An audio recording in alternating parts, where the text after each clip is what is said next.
Ainda dentro da nossa segunda aula, eu quero agora tratar de uma nova sessão, falando aqui sobre o contexto que a igreja ela foi formada, e nós temos que lembrar de algumas raízes judaicas no qual a igreja veio. Por muito tempo, relegaram a ideia dessas raízes judaicas, simplesmente porque realmente muitos dos cristãos antigos eles não gostavam dessa associação, do cristianismo com o judaísmo de alguma forma. Isso tem realmente alguns pontos que são sensíveis, exatamente porque muitos judeus lutaram contra os cristãos, realmente se rebelaram contra os cristãos, perseguiram até em um determinado momento. Porém, o que nós temos que também observar é que essas raízes judaicas, elas são importantes para a compreensão da própria igreja primitiva. Então, nós não devemos jogar fora tudo.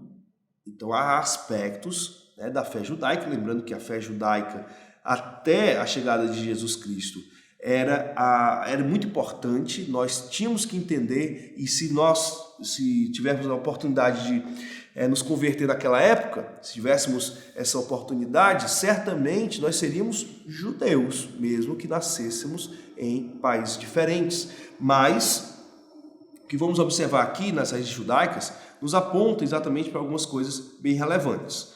Em Gênesis 49, versículo 10, diz o seguinte: o cetro não se arredará de Judá, nem o bastão da autoridade dentre os seus pés, até que venha a quem pertence, e a ele obedecerão os povos. Então aqui mostra claramente que o Messias ele vai ser um judeu. Então por muitos séculos a igreja ela foi avessa aos aspectos judaicos, exatamente por conta daquelas questões que eu já apresentei. Entretanto, o advento da arqueologia moderna e do próprio dispensacionalismo trouxe uns aspectos interessantes para esse debate. E isso tem mudado significativamente esse cenário. Então, muitos hoje já se preocupam com essas questões históricas, as questões na qual realmente o cristianismo ele bebeu a fonte inicial no qual a igreja se formou. Então, muitos estudiosos têm valorizado mais o fato de Jesus ter vindo ao mundo como judeu nos nossos dias. E, por conta disso, nós observamos também que Jesus ele respeitou as tradições do seu próprio povo e ele escolheu discípulos que eram israelitas, que eram judeus. Então, os primeiros cristãos geralmente eram judeus ou eram prosélitos do judaísmo. Então, renegar estas raízes é realmente jogar muita coisa importante fora. Então, nós devemos agir diferente. Um aspecto que é interessante para os nossos tempos é que hoje as pessoas, e principalmente o meio acadêmico, ele busca observar Jesus como um homem do seu tempo. Isso nem sempre foi assim. Em muitos séculos, a igreja ela não retratou desta forma. Muitas vezes a igreja retratava Jesus como uma pessoa dos seus tempos, ou uma pessoa que estava meio que descolada ali do século I. Mas hoje nós temos essa preocupação e todas as representações sérias de Jesus tentam observar os costumes orientais do século I.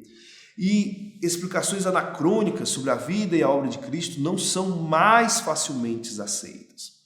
E até mesmo as artes que buscam reconstruir a face de Jesus tentam aproximá-lo a de um judeu do seu tempo. Você que está olhando esse slide aqui, você vai ver que um Jesus que mais ou menos com a cara oriental, com uma cara ali daqueles povos do Oriente Médio. Algo que também precisamos mencionar é que Mateus, ele traz muito do judaísmo nos evangelhos.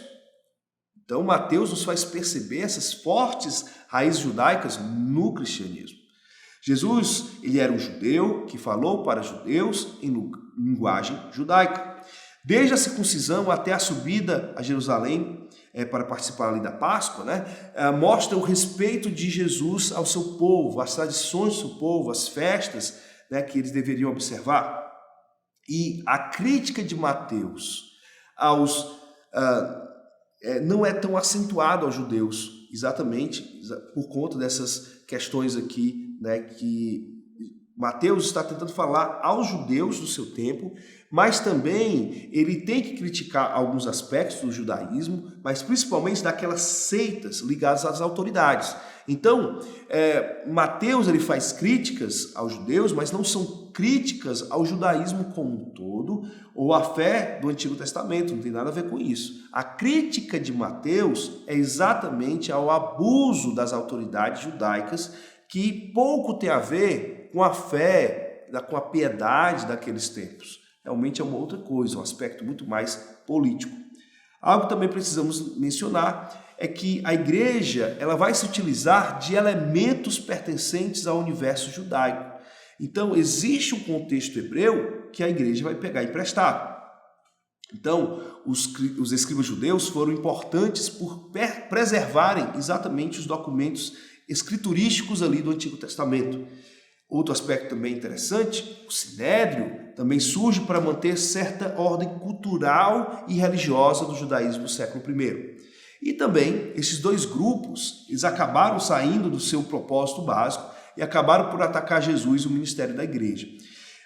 E aqui é um ponto interessante de se falar. Nós observamos muitas críticas a fariseus, a saduceus, enfim, a seitas que aparecem ali no Novo Testamento. O que nós entendemos é exatamente que essas seitas judaicas, elas não representam a maioria das pessoas, até porque essas autoridades, ou quem era fariseu, ou quem era saduceu, ou grupos ali, né, próximos a esses dois, eram basicamente menos de 5% da população. Então 95% da população tinha uma fé mais comum, uma fé que não estava ligada tanto à política religiosa naqueles tempos. Nós sabemos que existe uma diferença, né, entre os fariseus e os saduceus. Então, os saduceus, eles são mais ligados aos estrangeiros, aceitam mais facilmente os estrangeiros, geralmente estavam ligados com a parte ali dos sacerdotes. Mas nós temos também os fariseus. Os fariseus, eles eram estudiosos, ligados aos escribas, ligados às sinagogas. Então, nós temos esses diferentes grupos, mas quando Jesus critica eles estão, basicamente o que Jesus está fazendo é criticando a forma de atuação deles, criticando aspectos que eles traziam da política e da religiosidade fajuta daquele tempo. Então, nós temos que saber separar as coisas. Nós temos também um grupo que foi importante, mas que recebeu também algumas críticas de Jesus, que foram os escribas. Os escribas foram essenciais ali no período do pós-cativeiro. Só que esse papel de preservação das escrituras, que foi exatamente o que eles fizeram após a volta do cativeiro, isso foi se deturpando com o tempo. Então, quando chega-se no século I, o que nós vamos ver é exatamente que eles estavam muito mais ligados a tradições, a maneirismos e coisas assim que estavam bem ligados aos fariseus, que isso realmente trouxe críticas a eles exatamente por conta dessa postura mais ligada aos fariseus e aos políticos daquele tempo. Outro ponto também que precisamos mencionar é o Sinédrio. O Sinédrio era a corte suprema dos judeus e julgavam fatos ou questões importantes para a fé judaica. O líder do Sinédrio era exatamente indicado por Roma e eles, apesar de tudo isso, eles gozavam de certa autonomia. E Jesus, nós sabemos que ele foi então julgado exatamente no Sinédrio, né, naquele Sinédrio da Judéia, que é o principal de todos os sinédrios, né, e este Sinédrio que foi ali onde ocorreu o julgamento de Jesus, ele foi liderado por Caifás. Outro texto também relevante para nós é Mateus 23, versículo 15, onde diz o seguinte: ai de vocês, escribas e fariseus, hipócritas, porque vocês percorrem o mar e a terra para fazer um prosélito, e uma vez feito, o tornam filho do inferno 2 vezes mais do que vocês. E aqui nos aponta para algo interessante, né? Dizer que a ideia de que esses prosélitos, eles faziam missões de alguma forma. Eles entendiam um certo aspecto de conversão. essa ideia de prosélito, é o nome dado aos convertidos ao judaísmo. E essencialmente os judeus do século I, eles não eram missionários como a igreja, mas devido à ética dos judeus, devido aos aspectos da lei dos judeus, esses judeus eles eram muito respeitados naquela época do século I. Então, algo que diferencia o cristianismo desses prosélitos e desse aspecto um pouco missionário que existia ali entre os judeus do século I, é a ideia de que no cristianismo você necessita da conversão em direção a Jesus. E por conta disso, nós vamos também observar que muitos desses prosélitos, desses judeus que vieram exatamente ali da época do Antigo Testamento e nessa transição entre Antigo e Novo Testamento, nós vamos observar que a igreja ela vai basicamente ir inicialmente para esses primeiros judeus, né, esses prosélitos. E esses primeiros cristãos foram também judeus de certa forma. Outro texto que precisamos aqui mencionar é João 12, versículos do 20 ao 23, onde diz o seguinte: Ora, entre os que foram para adorar durante a festa havia alguns gregos. Eles se dirigiram a Filipe, que era de Betsaida da Galileia, e lhe pediram: Senhor, queremos ver Jesus. Filipe foi dizê-lo a André, e André e Filipe o comunicaram a Jesus. Então Jesus se dirigiu a eles. Nós vemos aqui, dentro dessa ideia dos prosélitos, nós temos aqui alguns prosélitos gregos visitando Jesus. Lá em João 12, né, como nós mencionamos, mostra exatamente a visita desses gregos prosélitos diante de Jesus. E o ministério de Jesus já estava, então, ultrapassando fronteiras. Então, observamos que o ministério de Jesus ele não estava ali somente em Israel, mas ele estava ultrapassando as fronteiras de Israel. E Jesus, então, ele fala aqui nesse texto, né, a resposta que ele vai dar para os prosélitos é de uma maneira até meio escatológica, meio enigmática, mas apontando exatamente que o ministério de Cristo, ele iria alcançar todos os povos. Ainda não era o momento, porque ainda tinha que ter alguns aspectos ali para a chegada da igreja, né, a própria morte e ressurreição de Cristo, mas ele já apontava que isso era algo que iria acontecer no futuro. Outro ponto também interessante é que a igreja primitiva ela vai se valer do templo judaico, do templo de Jerusalém. Então, esse era o principal local de adoração do século I, né? Então, não existia outra obra judaica, ou até mesmo no mundo antigo não existia uma arquitetura religiosa maior do que a esplanada do templo, onde o templo ali ficava. E Jesus esteve por muitas vezes neste templo, e ele esteve ali desde a sua infância, né, fazendo ali as cerimônias rituais, né, dos judeus, mas também o templo era frequentemente visitado por Jesus.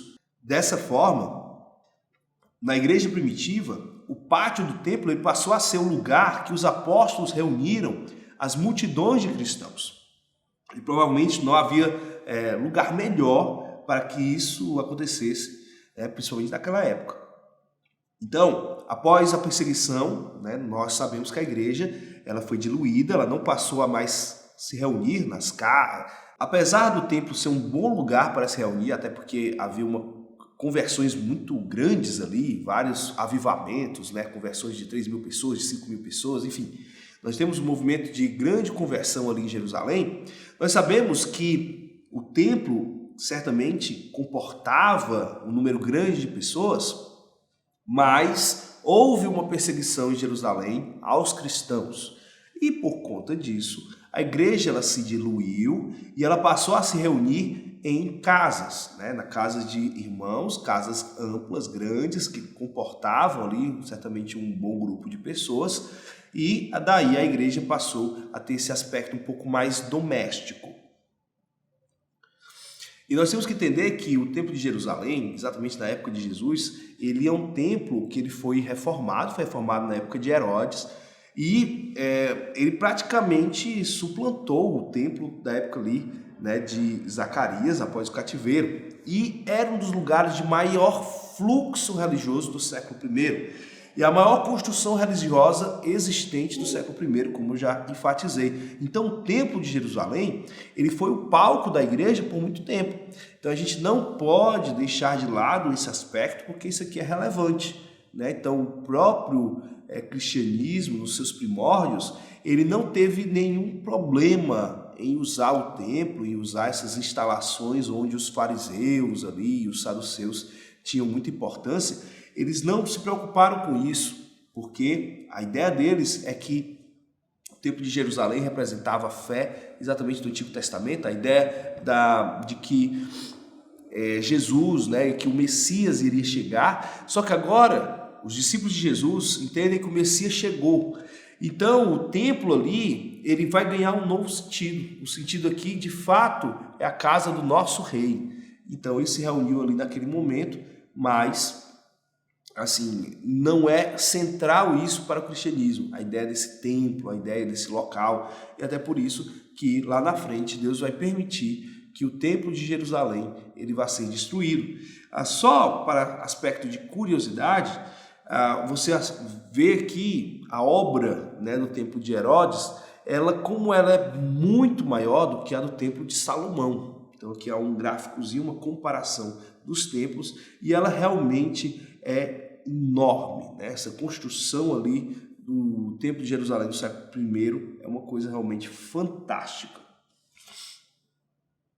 Bom, então essa imagem é uma imagem um pouco mais detalhada de como era exatamente a visão ali da esplanada do templo, né, como o maior edifício religioso do século I. Mas, para a gente, o que importa é que na igreja primitiva eles não deveriam se apegar ao local, ao lugar. Porque no Novo Testamento nós temos a igreja como sendo a casa de Deus. Muitas vezes nós confundimos a ideia de igreja com a edificação onde a congregação se reúne para adorar a Deus. Então, muitas vezes fala, tá ali a igreja, não sei o quê, e você aponta para um prédio. Mas isso não é a mensagem do Evangelho. Paulo, ele enxergava a irmandade reunida conforme os preceitos apostólicos como sendo a própria casa de Deus. Então, quando os irmãos se reuniam ali para fazer um culto, ali era realmente a casa de Deus, né? Exatamente porque ali Deus estava sendo louvado. Então Deus estava ali sendo representado porque aqueles cristãos primitivos estavam se reunindo. Então, a fidelidade aos ensinos apostólicos era a verdadeira edificação da igreja. E até hoje é assim. Se nós somos fiéis aos princípios apostólicos, nós continuamos a ser a verdadeira casa de Deus. Então finalizamos aqui essa sessão e vamos dar continuidade, no nosso próximo encontro.